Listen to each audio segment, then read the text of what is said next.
আজিৰ এই ভিডিঅ'টিত world অৰ্গেনাইজেশ্যনৰ part 2 তোমালোকৰ বাবে লৈ আহিছো। পাৰ্ট 1 ত আমি 50টা কুৱেশ্যন আলোচনা কৰিছিলো। পাৰ্ট 2 ত 51 নম্বৰ কুৱেশ্যনৰ পৰা অৰ্থাৎ 50টা কুৱেশ্যন আমি আলোচনা কৰিম।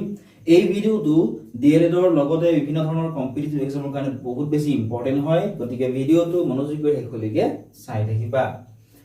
ফাৰ্ষ্ট কুৱেশ্যনটো চোৱাচোন। কুৱেশ্যনটো আছিল যে which organization publishes the global gender gap report অৰ্থাৎ global gender gap report কোনটো সংগঠনে প্ৰকাশ কৰে খুদিছিল। অপচনবোৰ আছিল UNDP, option number B world bank, option C world economic forum আৰু অপচন নম্বৰ ডি আছিল ইউনেস্কো। এই অপচনবোৰৰ ভিতৰত correct answer option number C টো হ'ব। Global gender gap report world economic forum নামৰ যিটো সংগঠন আছে এই সংগঠনটোৱে প্ৰকাশ কৰে। Question number 52 চোৱা। কুৱেশ্যনটো আছিল what is the main function of the IMF অৰ্থাৎ IMF ৰ মুখ্য কাৰ্যটো কি হয়। এতিয়া তোমালোকে কমেন্ট সেকশনত জনোৱাচোন IMF ৰ ফুল ফৰ্মটো কি। ঠিক আছে, পাৰ্ট 1 ত ফুল ফৰ্মটো মই তোমালোকক কৈ দিছিলো, গতে কমেন্ট কৰাচোন IMF ৰ ফুল ফৰ্মটো কি হয়। আমাক কুৱেশ্যন কৰিছিল what is the main function of the IMF আন্তঃৰাষ্ট্ৰীয় মুদ্ৰা তহবিল ইয়াৰ মুখ্য কাৰ্যটো কি। অপচন চোৱাইত আছিল health support, option B education reforms, option C monetary cooperation আৰু অপচন নম্বৰ ডি আছিল এনভাইৰনমেন্টাল প্ৰটেকশন। গতিকে IMF ৰ যেটো মুখ্য কাৰ্য হেয়া হৈছে অপচন নম্বৰ সি টো কাৰেক্ট হ'ব মনিটাৰী কোঅপাৰেশন। ঠিক আছে, নেক্সট কুৱেশ্যনটো চাবা এতিয়া। Question number 53। কুৱেশ্যনটো আছিল যে where is the headquarter of the IMF অৰ্থাৎ IMF ৰ মুখ্য কাৰ্যালয়টো ক'ত অৱস্থিত। অপচনবোৰ চোৱা। অপচন এ আছিল নিউয়ৰ্ক, অপচন নম্বৰ বি আছিল জেনিভা, অপচন নম্বৰ সি দিছিল ওয়াশ্বিংটন ডিসি আৰু অপচন নম্বৰ ডি আছিল ব্ৰাছেলছ। এই অপচনবোৰৰ ভিতৰত কাৰেক্ট আনসাৰ কোনটো হ'ব খুদিছে। IMF ৰ মুখ্য কাৰ্যালয়টো ক'ত অৱস্থিত। IMF ৰ যেটো মুখ্য কাৰ্যালয় অৰ্থাৎ হেডকোৱাৰ্টাৰ সেই হেডকোৱাৰ্টাৰটো অৱস্থিত ওয়াশ্বিংটন ডিসি। যদি তোমালোকে ভিডিঅ'সমূহ চাই ভাল পোৱা ভিডিঅ'টো লাইক কৰি দিবলৈ নাপাহৰিবা, লগতে আন কোনটো টপিকৰ ওপৰত ভিডিঅ' লাগে কমেন্ট সেকশনত জনাবা। আৰু ইয়াৰ পিডিএফ সমূহৰ লগতে তোমালোকৰ গোটেইবোৰ ভিডিঅ' নোটছ গোটেইবোৰ আমাৰ এপত পাবা। এতিয়া ডেসক্ৰিপচনত দিয়া লিংকত ক্লিক কৰা, কমেন্ট সেকশনতো লিংকটো পাবা, তাৰ পৰা আমাৰ এপটো ডাউনলোড কৰি লোৱা। এতিয়া চোৱা নেক্সট কুৱেশ্যনটো। Question number 54। কুৱেশ্যনটো আছিলে যে which organization is responsible for promoting tourism globally অৰ্থাৎ বিশ্বভাৰতীয়ভাৱে পৰ্যটন উন্নীত কৰাৰ দায়িত্ব কোনটো সংগঠনৰ। অপচন এ আছিল WTO, অপচন নম্বৰ বি আছিল ইউনেস্কো, অপচন সি আছিল UNWTO আৰু অপচন নম্বৰ ডি আছিল UNHCR। ঠিক আছে, এই অপচনবোৰৰ ভিতৰত কোনটো অপচন কাৰেক্ট হ'ব খুদিছে। কি সুধিছিল which organization is responsible for promoting tourism globally। যদিহে জানা আনসাৰটো কমেন্ট সেকশনত জনোৱাচোন কি হ'ব এই কুৱেশ্যনটিৰ কাৰেক্ট আনসাৰ। কুৱেশ্যনটিৰ কাৰেক্ট যেটো আনসাৰ হেয়া হ'ব অপচন নম্বৰ সি থকাটো UNWTO। এই যেটো অৰ্গেনাইজেশ্যন আছে এই অৰ্গেনাইজেশ্যনটো ৰেসপন্সিবল হয় গ্লোবেলি টুৰিজম প্ৰমোট কৰাৰ বাবে। ঠিক আছে, নেক্সট কুৱেশ্যনটো চোৱা এতিয়া। Question number 55। কুৱেশ্যনটো কি আছিল চোৱাচোন। কুৱেশ্যনটো আছিল যে where is the headquarters of UNWTO where is the headquarter of UNWTO UNWTO ৰ মুখ্য কাৰ্যালয়টো ক'ত অৱস্থিত। অপচন এ আছিল Madrid, option B Paris, option C Geneva আৰু অপচন নম্বৰ ডি আছিল চোৱাচোন অপচন নম্বৰ ডি কি দিছে। অপচন নম্বৰ ডি দিছিল ভিয়েনা। ঠিক আছে, এই অপচনবোৰৰ ভিতৰত কোনটো অপচন কাৰেক্ট হ'ব খুদিছে কুৱেশ্যন নম্বৰ 55 ৰ। কুৱেশ্যনটোৰ আনসাৰ কৰাৰ আগতে আমি জানিব লাগিব যে UNWTO ৰ ফুল ফৰ্মটো কি হয়। UNWTO ৰ যেটো ফুল ফৰ্ম ইউৰে হৈছে ইউনাইটেড। ঠিক আছে, ইউনাইটেড এনেৰে হৈছে নেশনস, ইউনাইটেড নেশনস। ডাব্লিউ ৰে হৈছে ওয়াৰ্ল্ড, টি ৰে হৈছে টুৰিজম। ঠিক আছে,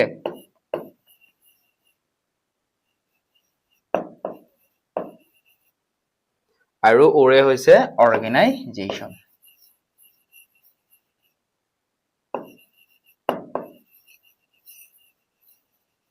অৰ্থাৎ UNWTOৰ ফুল ফৰ্ম হৈছে United nations world tourism organisation আমাক সুধিছে এতিয়া ইয়াৰ মুখ্য কাৰ্যালয় অৰ্থাৎ হেড অফিচটো ক'ত অৱস্থিত এটো হৈছে অপচন নম্বৰ 8 থকাটো মাদ্ৰিদ ঠিক আছে এতিয়া আমি নেক্সট কোৱেশ্চনটো চাম কোৱেশ্চন নম্বৰ 56 কোৱেশ্চনটো কি আছিল চোৱাচোন কোৱেশ্চনটো আছিল যে which organization manages ঠিক আছে কোৱেশ্চনটো কি আছিল চোৱা which organization manages international postal services অৰ্থাৎ আন্তঃৰাষ্ট্ৰীয় ডাক সেৱা কোনটো সংগঠনে পৰিচালনা কৰে সুধিছে অপচন চোৱা এটা আছিল ITU অপচন নম্বৰ বি আছিল UPU অপচন সি আছিল UNDP আৰু অপচন নম্বৰ ডি আছিল WTO এই অপচনবোৰৰ ভিতৰত কোনটো অপচন কাৰেক্ট হ'ব সুধিছে গতিকে এই অপচনবোৰৰ ভিতৰত কাৰেক্ট যেটো অপচন হেয়া হ'ব অপচন নম্বৰ বি থকাটো আন্তঃৰাষ্ট্ৰীয় ডাক সেৱা UPU নামৰ যেটো সংগঠন আছে সেই সংগঠনটোৱে পৰিচালনা কৰে কোৱেশ্চন নম্বৰ 57 টো চোৱা কোৱেশ্চনটো আছিল যে where is the headquarters of UPU located অৰ্থাৎ UPUৰ মুখ্য কাৰ্যালয়টো ক'ত অৱস্থিত সুধিছে অপচনবোৰ চোৱাচোন এটা আছিল নিউয়ৰ্ক অপচন নম্বৰ বি চোৱা অপচন বি আছিল বাৰ্ন অপচন নম্বৰ সি আছিল ভিয়েনা আৰু অপচন নম্বৰ ডি আছিল ব্ৰাছেলছ এই অপচনবোৰৰ ভিতৰত কাৰেক্ট আনসাৰ কোনটো হ'ব সুধিছে দে কমেন্ট কৰাচোন এই অপচনবোৰৰ ভিতৰত কাৰেক্ট আনসাৰ কোনটো হ'ব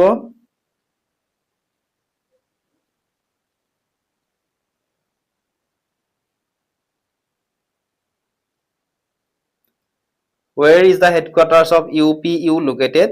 The UPUৰ যেটো হেডকোয়াৰ্টাৰ আছে এটো অৱস্থিত বাৰ্ণত অপচন নম্বৰ বি টো হ'ব এই কোৱেশ্চনটিৰ কাৰেক্ট আনসাৰ ঠিক আছে নেক্সট কোৱেশ্চনটো এতিয়া চোৱা কোৱেশ্চন নম্বৰ 58 কোৱেশ্চনটো কি আছিল চোৱা কোৱেশ্চনটো আছিল যে which UN agency is responsible for aviation অৰ্থাৎ আকাশপথৰ বাবে এভিয়েশনৰ বাবে কোনটো UN agency responsible হয় সুধিছে অপচন চোৱা এ আছিল IATA অপচন নম্বৰ বি আছিল চোৱা অপচন নম্বৰ বি আছিল ICAO অপচন নম্বৰ সি কি দিছে চোৱা অপচন নম্বৰ সি আছিল IMO আৰু অপচন নম্বৰ ডি আছিল WTO তো কোনটো অপচন কাৰেক্ট হ'ব যদিহে জানা কমেন্ট সেকশনত জনোৱাচোন এই কোৱেশ্চনটোৰ কাৰেক্ট আনসাৰ কি হ'ব কোৱেশ্চনটিৰ কাৰেক্ট যেটো আনসাৰ হেয়া হ'ব অপচন নম্বৰ বি থকাটো ICAO এই যেটো UN এজেন্সি আছে এটো ৰেসপন্সিবল হয় এভিয়েশনৰ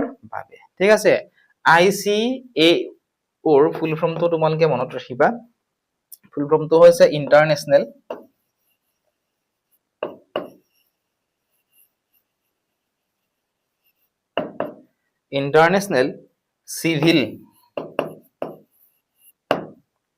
সিভিল এভিয়েশন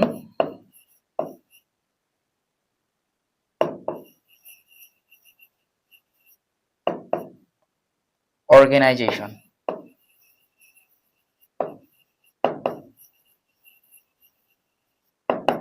ঠিক আছে ইন্টাৰনেশনাল সিভিল এভিয়েশন অৰ্গানাইজেশন হৈছে ICAO ৰ ফুল ফৰ্ম ঠিক আছে আৰু অসমীয়াত হৈছে আন্তঃৰাষ্ট্ৰীয় অসামৰিক বিমান পৰিবহন সংস্থা ইয়ে কি কৰে সংস্থাটো কি কৰে বা ICAO নামৰ যেটো সংস্থা আছে এটো কি কৰে এই যে সংস্থাটোৱে আন্তঃৰাষ্ট্ৰীয় আকাশপথৰ ভ্ৰমণৰ নীতি সুৰক্ষা আৰু নিয়মসমূহ পৰিচালনা কৰে কোৱেশ্চন নম্বৰ 59 টো চাবা হাচোন কোৱেশ্চনটো আছিল ICAO headquarters is located in অৰ্থাৎ ICAO যেটো হেডকোয়াৰ্টাৰ আছে মুখ্য কাৰ্যালয়টো আছে এটো ক'ত অৱস্থিত অপচনবিলাক মন কৰা এ আছিল জেনিভা বি নিউয়ৰ্ক সি মন্ট্ৰিয়েল অপচন ডি আছিল পেৰিছ এই অপচনবোৰৰ ভিতৰত কাৰেক্ট যেটো আনসাৰ হেয়া হ'ব অপচন নম্বৰ সি থকাটো মন্ট্ৰিয়েল ঠিক আছে ICAO ৰ মুখ্য কাৰ্যালয়টো মন্ট্ৰিয়েলত অৱস্থিত মন্ট্ৰিয়েল এটা ক'ত আছে কানাডাত আছে ঠিক আছে কানাডাৰ মন্ট্ৰিয়েলত মই লিখি দিছো ইয়াত চাবা কানাডা ঠিক আছে কানাডা স্থাপন কেতিয়া হৈছিল এটো মনত ৰাখি থব পৰা স্থাপন হৈছিলে 1947 চনৰ এপ্ৰিল মাহৰ 4 তাৰিখে। কুৱেশ্যন নম্বৰ 60 চোৱা এতিয়া। কুৱেশ্যনটো আছিল যে which organisation governs maritime safety and shipping, অৰ্থাৎ নৌ সুৰক্ষা আৰু পৰিবহন কোনটো সংগঠনে নিয়ন্ত্ৰণ কৰে সুধিছে। অপশ্যনবোৰ আছিলে A ICAO, B IMO, C WTO আৰু অপশ্যন ডি আছিলে FAO। কাৰেক্ট আনসাৰ কোনটো হ'ব সুধিছে। এই কুৱেশ্যনটিৰ কাৰেক্ট যেটো আনসাৰ সেয়া হ'ব অপশ্যন নম্বৰ বি থকাটো IMO। নৌ সুৰক্ষা আৰু পৰিবহনত IMO নামৰ যেটো সংগঠন আছে এই সংগঠনটোৱে নিয়ন্ত্ৰণ কৰে। IMO ৰ ফুল ফৰ্মটো তোমালোকে মনত ৰাখিবা। আইৰে হৈছে ইন্টাৰনেশ্যনেল, এমএৰে হৈছে মেৰিটাইম আৰু ওৰে হৈছে অৰ্গেনাইজেশ্যন। ঠিক আছে। আৰু ইয়াত যে আছে ICAO কিহৰ সৈতে জড়িত? বিমান পৰিবহনৰ সৈতে জড়িত। WTO বিশ্ব বাণিজ্যৰ নিয়মৰ সৈতে জড়িত আৰু FAO হৈছে খাদ্য আৰু কৃষি খণ্ডৰ সৈতে জড়িত। ঠিক আছে। নেক্সট কুৱেশ্যন চোৱা এতিয়া। Question number 61। কুৱেশ্যনটো কি আছিলে চোৱাচোন। কুৱেশ্যনটো আছিল যে where is the headquarters of IMO? IMO ৰ মুখ্য কাৰ্যালয়টো ক'ত অৱস্থিত সুধিছে। অপশ্যন আছিলে A Paris, B London, C Rome, D আছিলে জেনেভা। ইয়াৰে কাৰেক্ট আনসাৰ কোনটো হ'ব সুধিছে। ইয়াৰে কাৰেক্ট যেটো আনসাৰ সেয়া হ'ব অপশ্যন নম্বৰ বি থকাটো লণ্ডন। আন্তঃৰাষ্ট্ৰীয় নৌ সংগঠনৰ মুখ্য কাৰ্যালয় যেটো আছে এইটো লণ্ডনত অৱস্থিত। ঠিক আছে। আৰু ইউ হৈছে ৰাষ্ট্ৰসংঘৰ এটা বিশেষ সংস্থা। এই সংস্থাটোৱে কি কৰে? IMO ৰ যেটো সংস্থা আছে এই সংস্থাটোৱে কি কৰে? এই সংস্থাটোৱে আন্তঃৰাষ্ট্ৰীয় জাহাজ চলাচলৰ সুৰক্ষা, নিৰাপত্তা আৰু জাহাজৰ দ্বাৰা হোৱা সাগৰীয় প্ৰদূষণ প্ৰতিৰোধ কৰাৰ দিশত কাম কৰে। কুৱেশ্যন নম্বৰ 62 চোৱা এতিয়া। কুৱেশ্যনটো কি আছিলে? কুৱেশ্যনটো আছিল যে what does the IAEA work on? অৰ্থাৎ IAEA কোনটো ক্ষেত্ৰত কাম কৰে? হেল্থ অৰ্থাৎ স্বাস্থ্যৰ ক্ষেত্ৰত, নে এডুকেশ্যন অৰ্থাৎ শিক্ষাৰ ক্ষেত্ৰত, নে নিউক্লিয়াৰ এনাৰ্জিৰ ক্ষেত্ৰত, নে বেংকিং ক্ষেত্ৰত? কোনটো ক্ষেত্ৰত কাম কৰে সুধিছে। যদি জানা কমেন্ট সেকশনত জনোৱাচোন। কি হ'ব ইয়াৰে কাৰেক্ট আনসাৰ? ইকুৱেশ্যনটিৰ কাৰেক্ট যেটো আনসাৰ সেয়া হ'ব অপশ্যন নম্বৰ চি থকাটো নিউক্লিয়াৰ এনাৰ্জি। IAEA এইটোৱে নিউক্লিয়াৰ এনাৰ্জিৰ ক্ষেত্ৰত কাম কৰে। ঠিক আছে। ইয়াৰ ফুল ফৰ্মটো কি মনত ৰাখিবা। IAEA এৰ ফুল ফৰ্মটো মই ইয়াত লিখি দিছো, তো মনত ৰাখিবা ইন্টাৰনেশ্যনেল এটমিক। ঠিক আছে।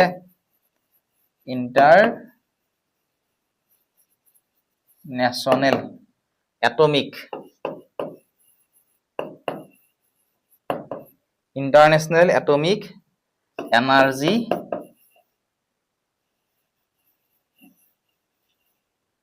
Agency.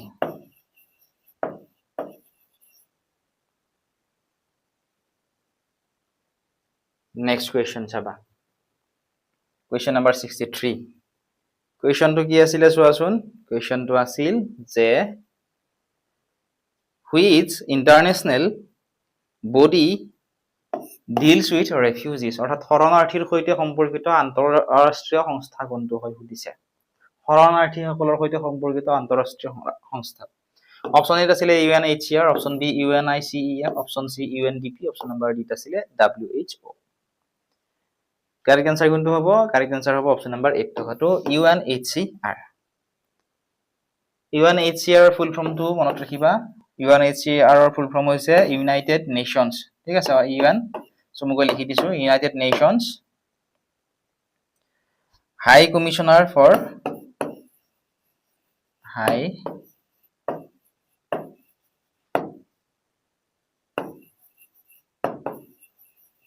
High commissioner for ৰেফিউজিছ।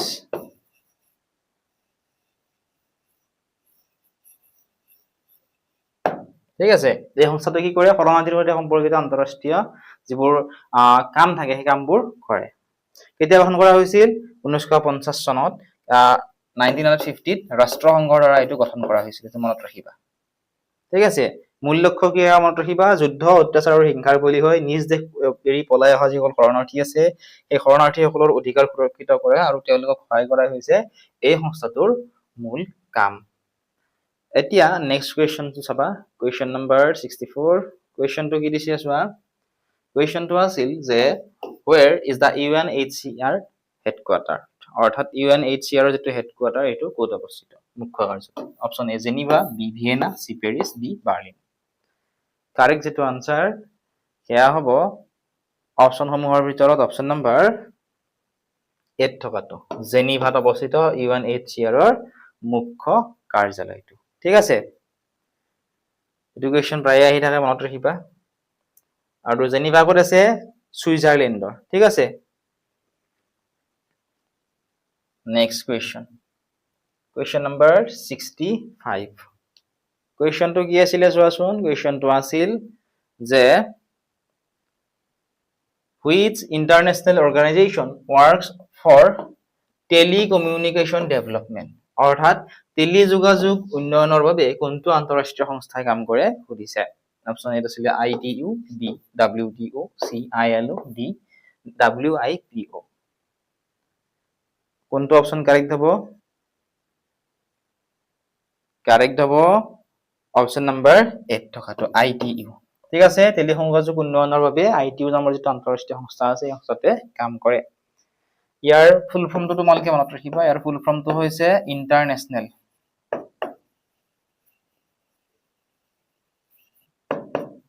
International telecommunication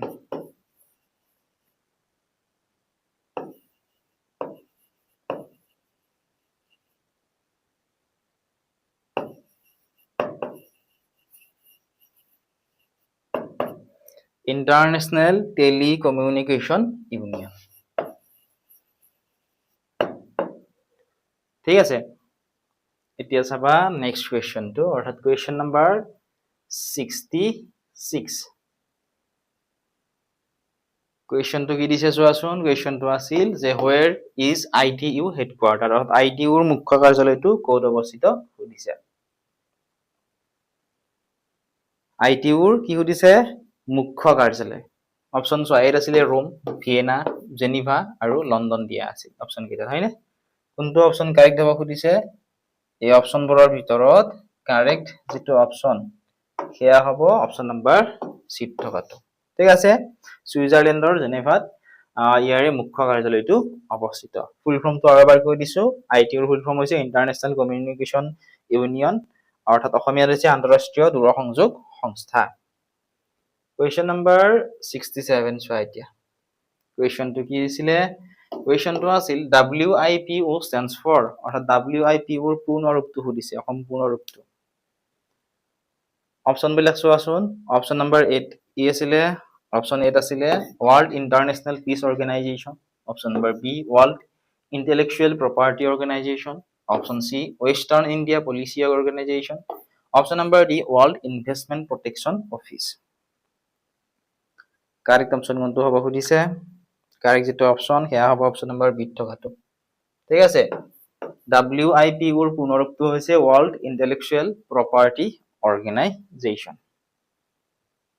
আৰু এই যেটো WIPO আছে ইয়াৰে এইটো হৈছে ৰাষ্ট্ৰসংঘৰ এটা বিশেষ সংস্থা এটাৰ লক্ষ্য কি হয় ইয়াৰ লক্ষ্য হৈছে উদ্ভাৱন আৰু সৃষ্টিশীলতাক উদগনি যোগাবলৈ বিশ্বজুৰি অৰ্থাৎ বৈদেশিক সম্পত্তি মানে যিবিলাক পেটেন্ট বা কপিৰাইট বা ট্ৰেডমাৰ্ক আদি যিবোৰ আছে সেইবোৰ সুৰক্ষা নিশ্চিত কৰা হৈছে ইয়াৰ মূল লক্ষ্য কুৱেশ্যনটো কি আছিল চোৱাচোন কুৱেশ্যনটো আছিল which UN agency works to protect intellectual property হয়নে অৰ্থাৎ বৈদেশিক সম্পত্তি সুৰক্ষাৰ বাবে কোনটো UN সংস্থাই কাম কৰে মই অলপ আগতে কলো ইয়াৰ কাৰেক্ট যেটো আনসাৰ হেয়া WIPO হ'ব ঠিক আছে এই সংস্থাতে বৈদেশিক সম্পত্তি অৰ্থাৎ যিবোৰ ট্ৰেডমাৰ্ক আছে হয়নে বা কপিৰাইট আদি যিবোৰ আছে এইবোৰ বা পেটেন্টেড যিবোৰ থাকে এইবোৰৰ কাৰণে কাম কৰে ঠিক আছে অৰ্থাৎ ইয়াৰ সুৰক্ষা নিশ্চিত কৰাত ইয়াৰ কামবোৰ কৰে Question number 69 চোৱা